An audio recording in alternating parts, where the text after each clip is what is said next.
Subscribers welcome to my channel.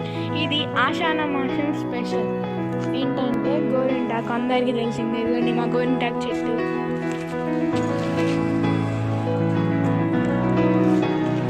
మా అమ్మమ్మ తెంపుతున్నారు. ఎలా వేయాలో గోరింటాకుని చూపిస్తాను, పదండి. తెంపుకుని లీవ్స్ ఒక్కటే మనం కట్ చేసుకోవాలి. లీవ్స్ చూడండి ఎంత చిన్నగా ఉంది.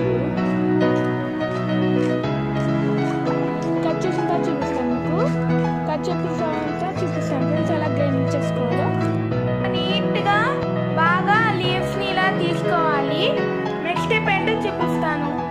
తీసుకొని గోరింటాకు వేసుకొని బాగా వేసుకొని కొంచెం కర్డ్ వేసుకోవాలి. మిక్సీ వేసుకోవాలి. మిక్సీ వేసిన తర్వాత చూపిస్తాను ఫ్రెండ్స్. ఇలా నీట్గా బాగా గ్రైండ్ చేసుకోవాలి. స్మూత్గా నీట్గా గ్రైండ్ చేసుకోవాలి. బౌల్లోకి తీసేసుకోవాలి. ఇదిగోండి ఫ్రెండ్స్, ఇలా బాగా ఇలా బౌల్లో తీసుకోవాలి. నెక్స్ట్ స్టెప్ ఏంటో చూపిస్తాను. బౌల్లోకి తీసుకొని పెట్టుకోవడమే, అంతే ఫ్రెండ్స్. మళ్ళీ ఇలా పెట్టుకోవాలి ఫ్రెండ్స్.